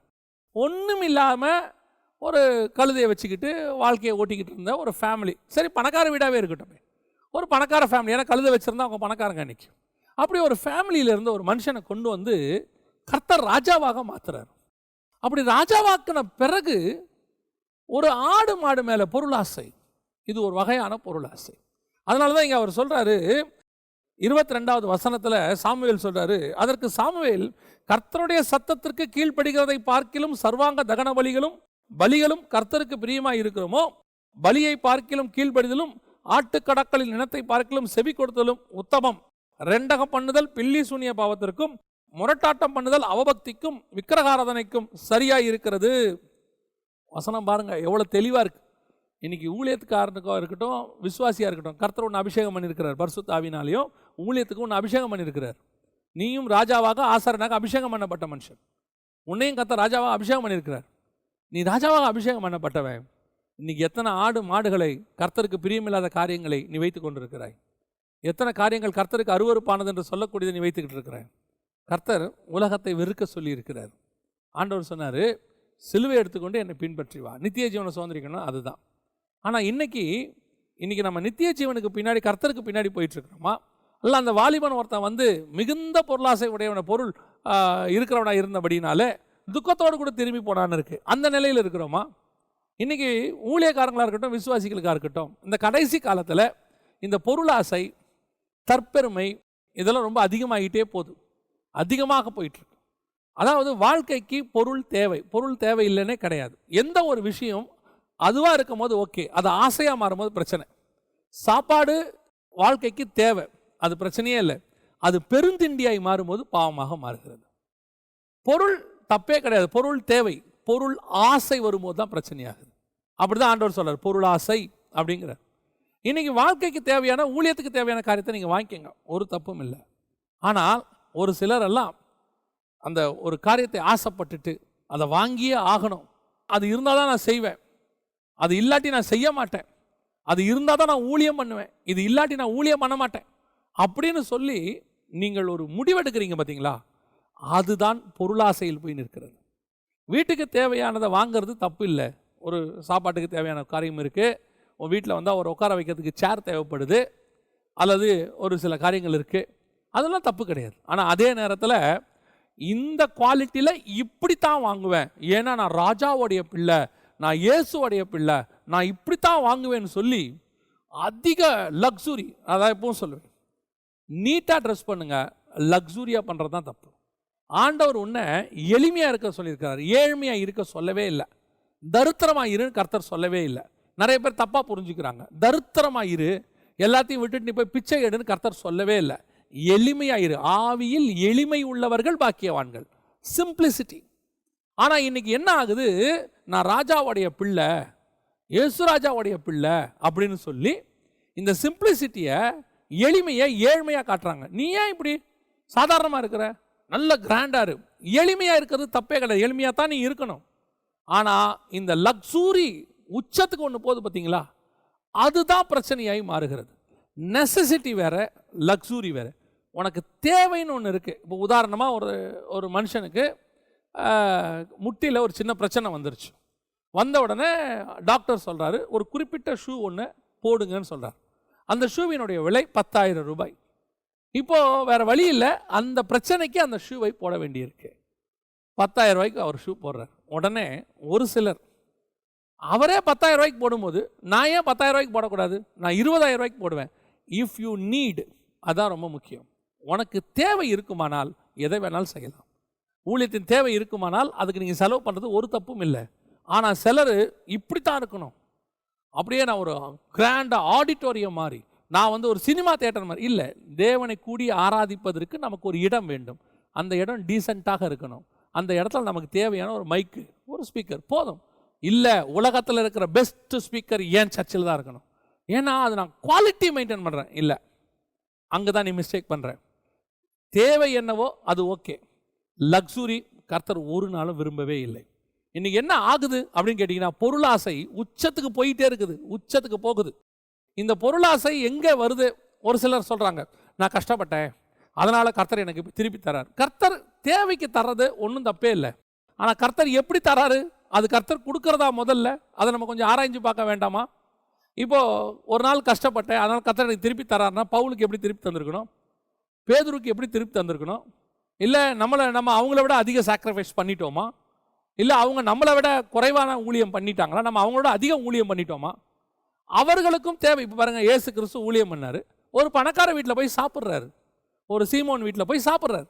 அவன் வீட்டுக்கு போனோன்னா நல்லா விருந்து கொடுத்துருப்பாங்க. அந்த வீட்டில் போய் உட்காந்துட்டு, இயேசுநாதர் நான் எளிமையாக சாப்பிடக்கூடியது, எனக்கு வந்து ஒரு அரை சப்பாத்தி கொடுங்க, எனக்கு வந்து மேலாம் வேண்டாம், இதெல்லாம் ஆடம்பர ஃபுட்டு இல்லை, அது இல்லை. எனக்கு நான் ஒரு உதாரணம் சொன்னால் உங்களுக்கு புரியும்னு நினைக்கிறேன். ஒரு முறை ஊழியத்துக்கு போயிட்டு நாங்கள் வந்து கொண்டிருக்கிறோம். வர வழியில் ஒரு ஹோட்டல்ஸுமே இல்லை, சாப்பிடவும் இல்லை. மணி 2:30 மணி ஆயிடுச்சு. அந்த வழியாக வரும்போது அங்கே ஒரு ஹோட்டல் இருந்தது. அப்போ கூப்பிட்டுட்டு போனவங்க சொன்னாங்க, பிரதர் இங்கே சாப்பிட்ருவோமா, மணி 2:30 ஆகிப்போகுது, ரொம்ப பசின்னு. சாப்பிட்றலாம். போய் இறங்கி போனோம்.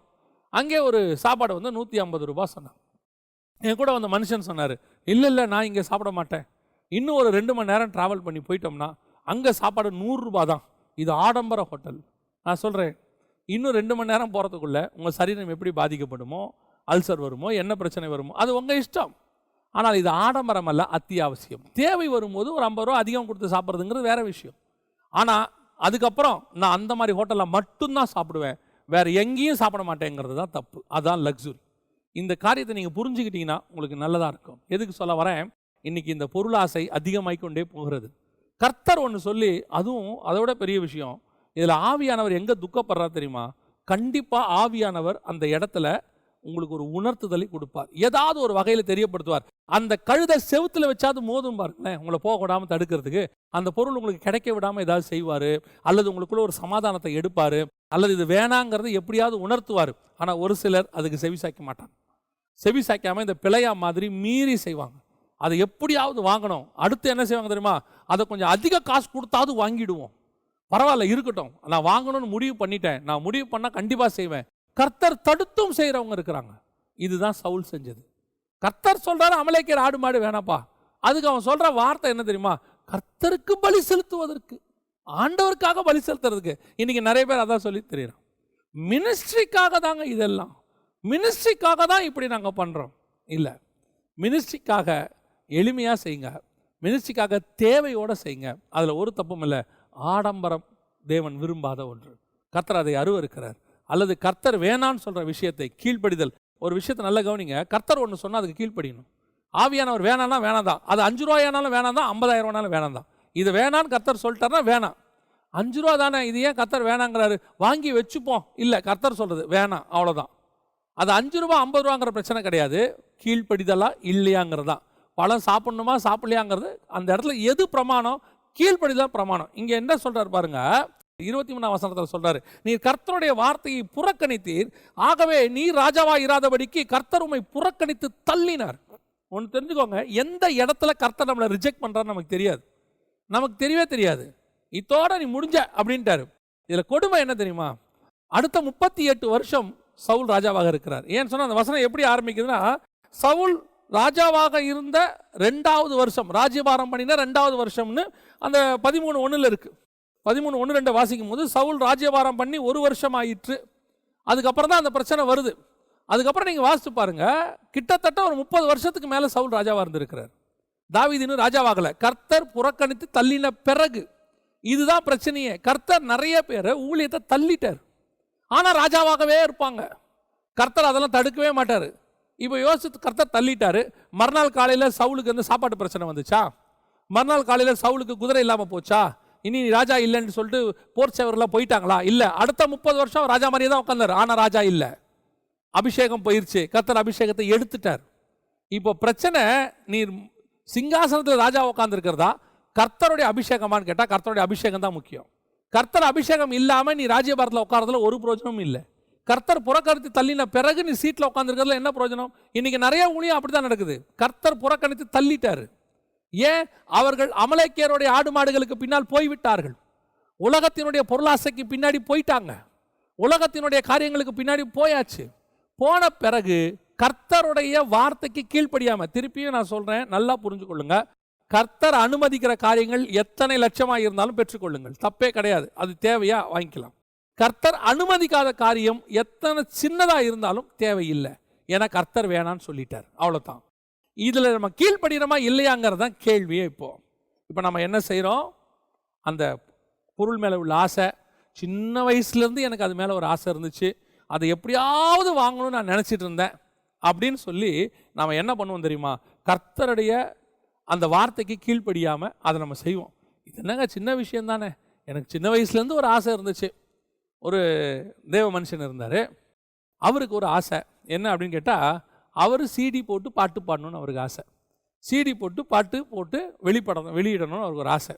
அவர் ஊழியத்துக்கு வந்த புதுசில் அவருக்கு அதுக்கு வாய்ப்பு இல்லை, கர்த்தர் அவரை போட வேணான்னு சொல்லிட்டார். அப்புறம் அவருக்கு காசு வந்துச்சு, நல்ல சிடி போடக்கூடிய வசதி வாய்ப்புக்கு அவர் வந்தார். வந்தபோது ஒரு முறை சீடி போடுறதுக்கான ஆயத்த பணிகள் செஞ்சார். செய்யும்போது ஆண்டவர் சொன்னார், நான் உன்னை சீடி போட வேணாம் தானே சொன்னேன். காசு இருக்குது இல்லைங்கிறது ரெண்டாவது, உன்னை சீடி போட வேணான்றது தான் நான் சொன்னது. அந்த தேவ மனுஷன் அவர் நினச்சா ஒரு 10 சீடி போடலாம். ஆனால் இன்னைய வரைக்கும் அவர் சீடி போடவே இல்லை. அவர் சொல்லுவார், கர்த்தருக்கு பிரியம் இல்லை, அவ்வளோதான், வேணாம் விட்டுருங்க. கர்த்தர் வேணான்னு சொல்லிட்டாரு. எங்கிட்ட காசு இருக்குன்றதுனாலையோ, செய்ய முடியும்ங்கிறதுனாலையோ, அல்லது என்னால் வாங்கக்கூடிய விலையில் அது அஃபோர்டாக இருக்குன்றதுனாலையோ, அது ரொம்ப சீப்புங்க, அதெல்லாம் வாங்க முடியும், நான் நினச்சேன் அந்த மாதிரி 10 வாங்குவேன்றதுனாலே பிரச்சனை அங்கே இல்லை. கர்த்தருக்கு சித்தமா இல்லையாங்கிறது தான் பிரச்சனை. அதுதான் கர்த்தர் பார்க்குறாரு. ஆடு மாடு நினச்சிருந்தா அதை விட லட்சக்கணக்கில் ஆடு மாடை, கொழுமையானவைகளை சவுல் வாங்கி கர்த்தருக்கு பலியிட முடியும். அதை அமலேக்கே இருந்தால் வெட்டினியா இல்லையா, அதுதான் கேள்வி. கீழ்ப்படிதலா இல்லையா? இன்னைக்கு நிறைய பேர் இங்கே தான் மிஸ்டேக். அதனால என்ன ஆயிடுச்சு தெரியுமா? பரிசுத்த ஆவியானவர் மனஸ்தாபப்பட்டார். சவுலை ராஜாவாக்குனதுக்கு நான் அபிஷேகம் பண்ணியிருக்கிறேன், நான் அவனுக்கு இவ்வளோ மேன்மையை கொடுத்துருக்கிறேன். ஆனால் இன்னைக்கு உலகத்தில் உள்ள பொருளாசை, உலகத்தில் உள்ளதான லக்ஸூரியஸ் காரியங்கள், பெரிய காரியங்களை ஆசைப்பட்டுக்கிட்டு என் வார்த்தையை அவன் புறக்கணித்து தள்ளிவிட்டான். என் வார்த்தையை புறக்கணித்தவனை நான் தள்ளி விடுகிறேன். நீ ராஜாவாக இருப்ப, நீ ராஜாவாக இருப்ப, ஆனால் உனக்கு ஆல்டர்னேட்டை உருவாக்கி மேலே வந்து உட்கார வரைக்கும் நீ ராஜாவாக தான் இருப்ப. தாவீது வந்து ராஜாவாக உட்கார வரைக்கும் உன்னை கர்த்தர் ராஜாவாக தான் உட்கார வச்சிருப்பாரு. ஆனால் நீ கர்த்தருடைய பார்வையில் ராஜா அல்ல. உன் ஊழியம் கர்த்தருடைய பார்வையில் விருப்பமானதல்ல. கர்த்தர் உன்னை பயன்படுத்துகிறார் என்று சொல்ல முடியாது. நீ கர்த்தரால் புறக்கணித்து தள்ளப்பட்டவனாய் மாறிவிடுவாய். இன்னைக்கு ஆண்டவர்கிட்ட கேளு, ஆண்டவரே, நான் நீர் விரும்புகிறதை மட்டும் செய்யணும் ஆண்டவரே, 100%. எனக்கு பலன் இருக்குன்றதுனால நான் எல்லாத்தையும் செஞ்சிடக்கூடாது ஆண்டவரே. எனக்கு பலன் இருந்தாலும் இல்லாவிட்டாலும் நீர் சொல்கிறத மட்டும்தான் நான் செய்வேன் ஆண்டவரே. அதை தாண்டி நான் வேறு ஒன்றுமே செய்ய மாட்டேன். என் பலன் அதனால் குன்றி போனாலும் பரவாயில்ல ஆண்டவரே, நீங்கள் சொல்கிறத மட்டும் செய்வேன். அப்படி ஒரு தீர்மானம் விடுங்க. உங்களுக்குள் இருக்கிற பரிசுத்த ஆவியானவர் சந்தோஷப்படுவார். நீ கர்த்தருடைய வார்த்தையை மீறி செய்ய செய்ய அவர் மனஸ்தாபப்பட்டார். வசனம் சொல்லுது, சவுலை ராஜாவாக்கினது நிமித்தம் கர்த்தர் மனஸ்தாபப்பட்டார். உன் மேலே கர்த்தர் அபிஷேகம் பண்ணார்னா அந்த அபிஷேகத்தை பறித்து கர்த்தர் சந்தோஷப்படணும். நல்ல வேலை இவனை ஊழியக்காரனாக்குனேன், அவன் என்னை சந்தோஷப்படுத்துகிறான்னு கர்த்தர் சொல்லணும். இவனை நம்பி ஒரு சபையை கொடுத்தேன், எனக்கு சந்தோஷமாக இருக்குன்னு கர்த்தர் சொல்லணும். அந்த சந்தோஷம் கர்த்தருக்குள்ளே வரணும். அப்படி வராமல் உன் நிமித்தம் துக்கம் வந்தா கர்த்தர் மனஸ்தாபப்படுகிறார். கடைசியாக கர்த்தர் எங்கே இன்னொரு காரியத்திலும் கர்த்தர் மனஸ்தாபப்படுகிறார். ஆதியாகமத்தின் புஸ்தகம் 6ஆம் அதிகாரம் 6வது வசனம் சொல்லுகிறது, தாம் பூமியிலே மனுஷனை உண்டாக்கினதற்காக கர்த்தர் மனஸ்தாபப்பட்டார். மனுஷனை உண்டாக்குனதுக்கே மனஸ்தாபப்பட்டார். ஃபர்ஸ்ட் பரிசுத்த ஆவியானவர் நமக்குள்ள வந்ததுக்கு துக்கப்பட்டார். ரெண்டாவது பரிசுத்த ஆவியானவர் அபிஷேகம் பண்ணதுக்கு துக்கப்பட்டார். இப்போ மனுஷன் ஒருத்தன் வந்ததுக்கே துக்கப்பட்டாராம் கர்த்தர். ஏன் கர்த்தர் மனஸ்தாபப்பட்டார் அப்படின்னா 3வது வசனத்தில் அதுக்கு பதில் இருக்கிறது. அப்பொழுது கர்த்தர், என் ஆவி என்றென்றைக்கும் மனுஷனோடு போராடுவதில்லை, அவன் மாம்சம்தானே. இப்போவும் ஆவிக்குள்ள தான் பிரச்சனை. அதனால நம்ம ஆரம்பத்தில் பார்த்தோம், உனக்குள்ள இருக்கிற பரிசுத்தாவியை துக்கப்படுத்தாதிருங்கள்னு. பரிசுத்தாவியானவர் பழைய ஏற்பாட்டிலே இருக்கிறார் பாருங்களேன். என் ஆவி அவனோடு கூட போராடுவது இல்லை, மனுஷனோடு கூட போராடுவதில்லை. அவன் என்ன பண்ணான் இந்த இடத்துல அப்படின்னு பார்த்தீங்கன்னு சொன்னால் 2வது வசனம் தெளிவாக சொல்லுது, தேவகுமாரர் மனுஷகுமாரத்திகளை அதிக சௌந்தரியம் உள்ளவர்கள் என்று கண்டு அவர்களுக்குள்ளே தங்களுக்கு பெண்களை தெரிந்து கொண்டார்கள். இதைத்தான் மத்தியில் வாசிக்கிறோம். புசித்தும் குடித்தும் பெண் கொண்டும் பெண் எடுத்தும் அவங்க தப்பு பண்ணாங்க. பெண் கொண்டு பெண் எடுக்கிறது தப்பு இல்லை.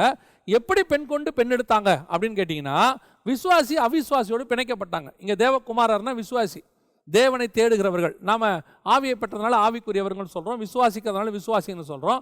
அங்கே சேத்தினுடைய வம்சத்தால் தேவனை தொழுது கொண்டார்கள், அதனால் அவங்க தேவகுமாரர். சிலர் இந்த தூதர்கள்னு சொல்லுவாங்க. தூதர்களுக்கு குமாரத்தைகளோடு கூட மனுஷர்களோடு சேரக்கூடிய சரீரம் கிடையாது, அவர்கள் ஆணும் இல்லை பெண்ணும் இல்லை. அது ஒரு தப்பான விளக்கம். ஆனால் வசனத்தின்படி யாருன்னா தேவகுமாரர்னா தேவனை பின்பற்றுகிற ஜனங்கள், தேவனை தொழுது கொள்ளுகிற ஜனங்கள். அப்போ அந்த தேவகுமாரர் விசுவாசிகள் மனுஷகுமாரத்திகள் அவிசுவாசிகளை பார்த்து சௌந்தரியம் உள்ளவர்கள் என்று கண்டு. நிறைய பேர் இங்கே என்ன ஒரு பிரச்சனை இருக்குது அப்படின்னு கேட்டிங்கன்னு சொன்னால், இந்த திருமண காரியமாகவே இருக்கட்டும், இன்றைக்கி இருக்கிற திருமண காரியங்கள் இருக்கட்டும், இதை பற்றி அதிகம் நம்ம பேச வேண்டி இருக்கிறது. ஏன் அப்படின்னா, எந்த காலத்திலும் இல்லாத அளவுக்கு டிவோர்ஸ் அதிகமாக போயிட்டுருக்குது.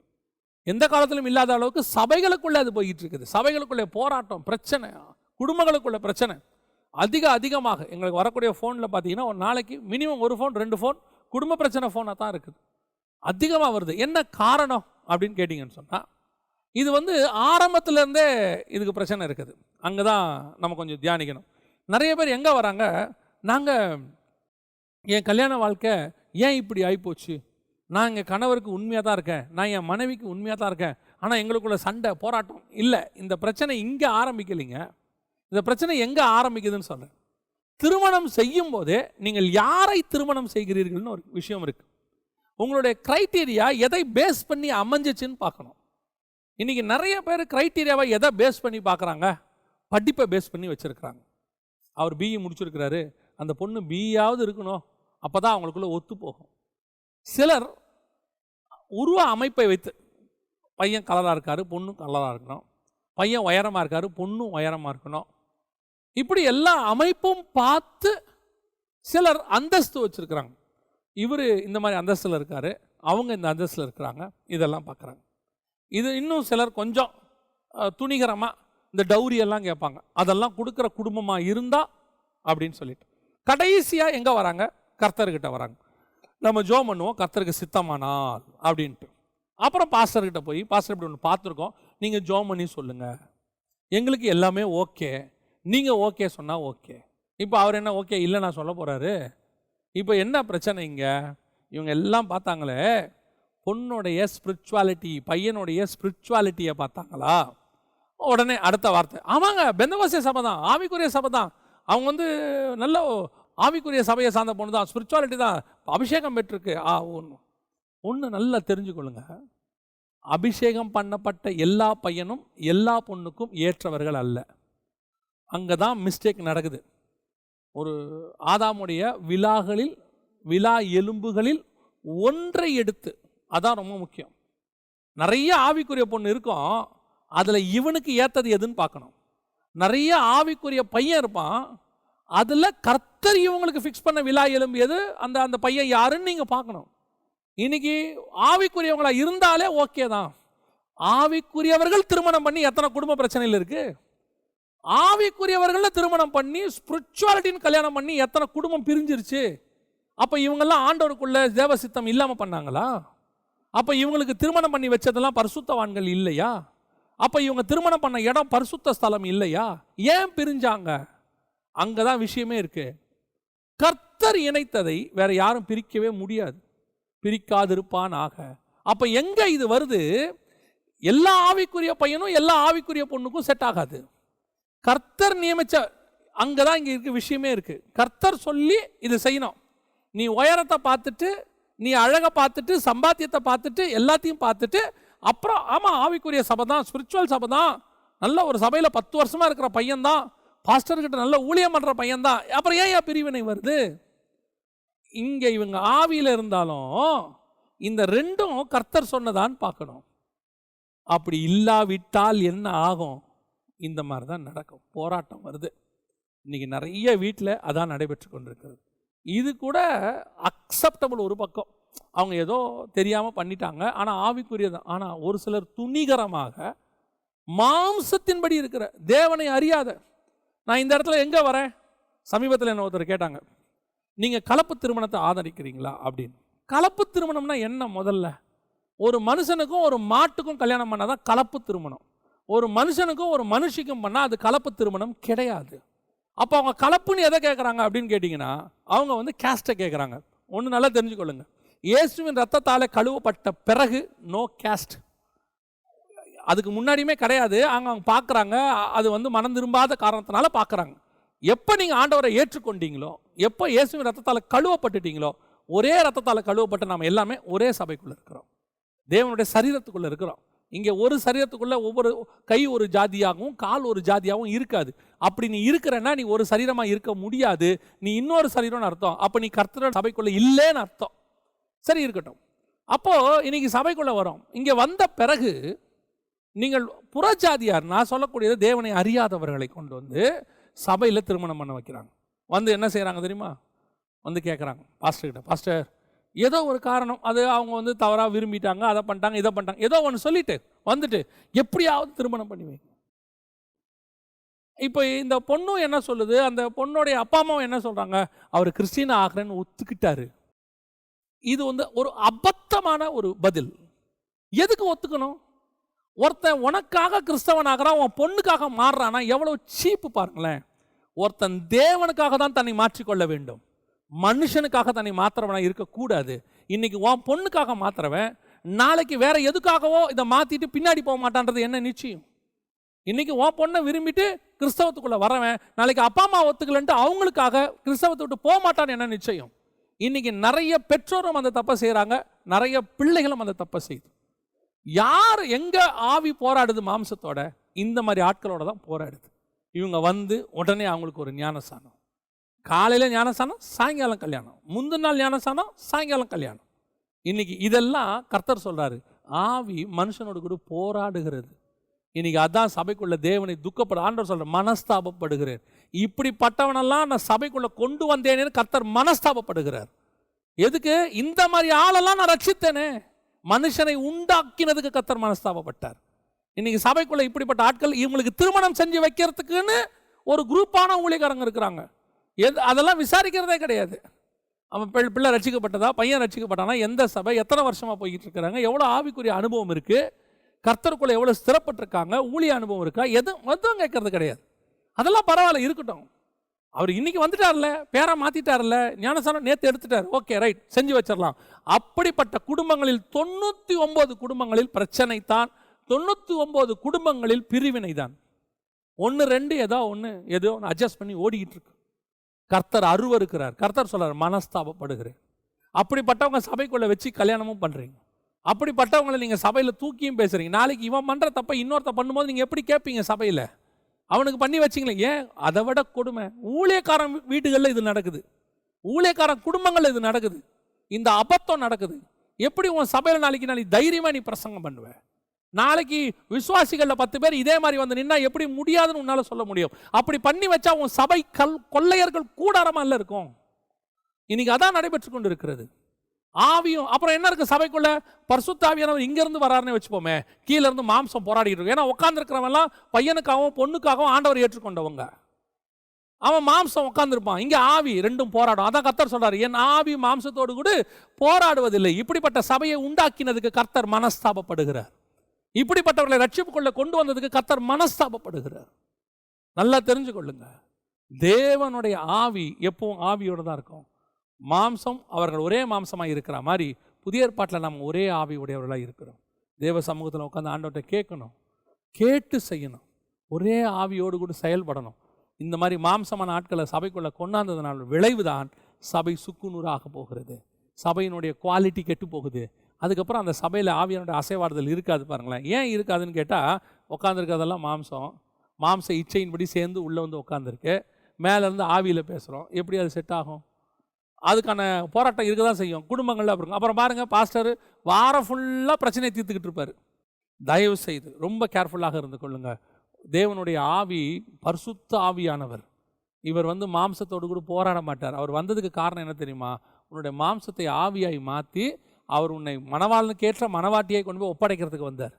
நீங்கள் மேலே மேலே அவரை துக்கப்படுத்திக்கிட்டே இருக்கிறீங்க. இந்த மாதிரி காரியங்களால் துக்கப்படுத்திக்கிட்டே இருக்கிறீங்க. துக்கப்படுத்த எசேக்கியேல் புஸ்தகம் 8ஆம் அதிகாரம் 6ஆம் வசனம் சொல்லுது, என் பரிசுத்த ஸ்தலத்தை விட்டு என்னை தூரமாய் போகும் பண்ணும்படியான காரியங்களை இஸ்ரவேல் வம்சத்தார் செய்கிறார்கள். அவனுடைய தேவனுடைய ஆலயமாகி அவன் சரீரத்தை விட்டு அவர் தூரம் போவார், அவர் பின்னாடி போயிடுவார். ஒன்று தெரிஞ்சுக்கொள்ளுங்க, பரிசுத்த ஆவியானவர் துக்கப்பட்டு போயிட்டாரு, அதுக்கப்புறம் வர்றது ரொம்ப கஷ்டம். அதனால தான் 51ஆம் சங்கீதத்தில் தாவீது கதறான், ஆண்டவரே உங்களுடைய பரிசுத்த ஆவியை என்னை விட்டு எடுக்காமலும், என்னை விட்டு எடுத்துடாதீங்கன்றான். இஸ்ரவேல் ஜனங்கள் சபை போயிட்டு இருக்குது. அதை குறித்து ஏசாயா புஸ்தகம் 63:10 சொல்லுது, அவர்களோ கலங்கம் பண்ணி அவருடைய பரிசுத்த ஆவியை விசனப்படுத்தினார்கள்னு இருக்கு. பாருங்க, இஸ்ரவேல் ஜனங்க தண்ணி கேட்டதும், இஸ்ரவேல் ஜனங்க பசின்னு சொல்லி கலகம் பண்ணினதையும், மோசேக்கும் ஆரோனுக்கும் விரோதமாக பேசினதையும் வசனம் என்ன சொல்லுது? பரிசுத்த ஆவியை விசனப்படுத்தினார்கள் அப்படின்னு இருக்கு. இன்னைக்கு உங்களுக்குள்ள இருக்கிற ஆவியான, அன்னைக்கே அங்கே ஆவியானவர் இருந்திருக்கிறார் பாருங்க, அவன் நடத்தி கொண்டு வந்திருக்கிறார் ஆவியானவர். நீ கலகம் பண்ணும் போது, சண்டை போடும்போது, நீ ஊழியக்காரனோடு கூட போராடும் போது, ஊழியக்காரனுக்கு விரோதமாக தூஷணமாய் பேசும்போது, ஒவ்வொரு காரியத்திலும் நீ செய்யும் போது பரிசுத்த ஆவியானவர் விசனப்படுகிறார். இன்னைக்கு அதுதான் நடக்குது. ஆண்டவர் சொல்றாரு, என் ஆவி மனுஷனோடு கூட போராடுவதில்லை. அதனுடைய முடிவு என்னாச்சு தெரியுமா? முழு பூமியையுமே கர்த்தர் அழிக்க சித்தம் கொண்டார் தண்ணியில். கடைசியா மொத்த பேரையும் க்ளோஸ் பண்ணி போட்டார். சவுல் துக்கப்படுத்த நிமித்தம் ராஜ்ய பாரத்தை தள்ளினார், ஆனால் ஜனங்கள் துக்கப்படுத்த நிமித்தம் மொத்தமாக அழிச்சு போட்டார். இஸ்ரவேல் ஜனங்களை பாருங்க, 20 வயதுக்கு மேற்பட்ட அத்தனை பேரையும் க்ளோஸ் பண்ணிட்டார். எல்லாம் வனாந்தரத்தில் சாவான். 20 வயசுக்கு கீழே இருக்கிறவன் தான் 40 வருஷம் கழிச்சு அங்கே போவாங்க. இதுக்கு நான் சொல்கிறேன், பரிசுத்த ஆவியை துக்கப்படுத்த ஒரு காலகட்டம் வரைக்கும் கர்த்தர் பார்த்துட்டே இருப்பார். அதற்கு பிறகு கர்த்தர் ஒப்பு கொடுப்பார். அதான் நடக்குது. இன்றைக்கி உங்களுக்குள்ள பரிசுத்த ஆவியானவரை கர்த்தர் கொடுத்துருக்கிறார். அவரை சந்தோஷமாக வச்சுக்கோங்க. பக்தி விருத்திக்கு ஏதுவான காரியங்களை பேசுங்க. தேவையில்லாத காரியங்களை பேசாதீங்க. கெட்ட வார்த்தையே பேசவே பேசாதீங்க.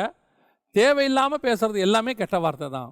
உட்காந்து அரட்டை அடிக்கிறதுக்கு பதிலாக நல்ல பக்தி விருத்திக்கு ஏதுவான சில காரியங்களை சொல்லிக் கொடுங்க. பிள்ளைங்களோட வீட்டில் உட்காந்துருக்கீங்களா, சாதாரணமாக பேசுகிறது நம்ம பேசலாம். ஸ்கூலை பற்றி, சாப்பாடை பற்றி, எஜுகேஷன் பற்றி பேசலாம். மற்ற நேரங்களில் பைபிளை பற்றி சில காரியங்கள் நீங்கள் சொல்லிக் கொடுக்கலாம் அவங்களுக்கு.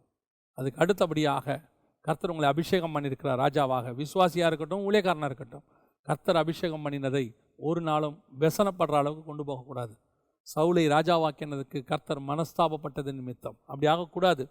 கர்த்தர் நம்மளை நினச்சி சந்தோஷப்படணும். நம்ம கொடுத்த ஊழியத்தை நிமித்தம் கர்த்தர் சந்தோஷப்படணும்.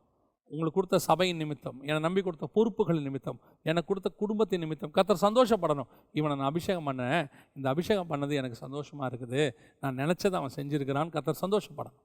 கடைசியாக ஒரு நாளும் மாம்சத்தோடு கூட போய் கலக்கக்கூடாது. அது சிந்தனையிலையாக இருந்தாலும் சரி, செயல்லையாக இருந்தாலும் சரி, எதுலேயுமே நாம் வேறு, உலகம் வேறு. உலகத்தோடு கூட கலந்திங்கன்னா, மாம்சத்தோடு கலந்திங்கன்னா கர்த்தர் ஒரு நாள் அழித்து போடுவார். வேதம் சொல்லுகிறது, நீங்கள் மீட்கப்படும் நாளுக்கென்று முத்திரையாய் பெற்ற பரிசுத்த ஆவியை துக்கப்படுத்தாதிருங்கள். நம்ம ஜெபம் பண்ண போகிறோம் தேவ சமூகத்தில். சர்வ வல்லமை உள்ள தகப்பனே, இந்த அருமையான நேரத்திற்காக உமக்கு ஸ்தோத்திரம். நீர் எங்களுக்குள்ளே விலையேற பெற்ற பரிசுத்த ஆவியானவரை தந்திருக்கிறீங்கப்பா. நீர் போய் எங்களுக்கு தேற்றவாளை அனுப்பி வச்சிங்க. எங்களுக்குள் இருக்கிற ஆவியானவரே, நாங்கள் பல முறை உங்களை துக்கப்படுத்தி இருக்கிறோப்பா. சிந்தனையினாலோ, பேச்சினாலோ, செய்கையினாலோ பல முறை நாங்கள் துக்கப்படுத்தி இருக்கிறோம். ஆண்டவரே தகப்பனை, இனி ஒரு நாளும், ஒரு காலம், ஒரு நிமிஷம் கூட உம்மை துக்கப்படுத்தாமல் உம்மை சந்தோஷமாக உம்மோடு கூட இருக்க எங்களை அபிஷேக பண்ணின நிமித்தம் நீர் சந்தோஷப்பட எங்களுக்கு கிருபை பாராட்டுங்க. எங்களுடைய செய்கைகள் எல்லாவற்றிலும் உம்மை நாங்கள் பின்பற்ற, ஆண்டவருடைய உம்முடைய சித்தத்தை மாத்திரம் செய்ய எங்களுக்கு கிருபை பாராட்டும். பரிசுத்த ஆவியானவரே, நீங்கள் இயேசு கிறிஸ்துவானவர் மேலே இறங்கும்போது எவ்வளவு சந்தோஷமாக பரலோகம் சாட்சி கொடுத்துச்சு. அதை அவர் முடிக்கும் போது பரலோகம் மீண்டும் சாட்சி கொடுத்தது. ஆரம்பிக்கும் போது சாட்சி கொடுத்த பரலோகம் முடிக்கும் போது சாட்சி கொடுத்தது. அதே மாதிரி பரிசுத்த ஆவியானவர் எங்கள் மேலே வரும்போது சந்தோஷமாக இருந்துச்சு. இப்பொழுது நாங்கள் முடிக்கிற காலம் வந்திருக்க ஆண்டவரே, இப்போ எங்கள் முடிவும் சந்தோஷமாக இருக்க கிருபை பாராட்டும். மகிமையுள்ள கரத்தில் தாழ்த்துகிறோம். எங்கள் நிமித்தம் நீர் துக்கப்படக்கூடாது ஆண்டவரே. எங்கள் நிமித்தம் நீர் மனஸ்தாபப்படக்கூடாது ஆண்டவரே. எங்கள் நிமித்தம் நீர் சந்தோஷப்படணும்ப்பா. நீர் அப்படி செய்ய வேணுமாய், நாங்கள் அப்படி வாழ வேண்டுமாய் இப்படி கரத்தில் ஒப்பு கொடுக்கிறோம். எங்கள் ஆண்டவர் இயேசுவின் நாமத்தில் பிதாவே, ஆமென்.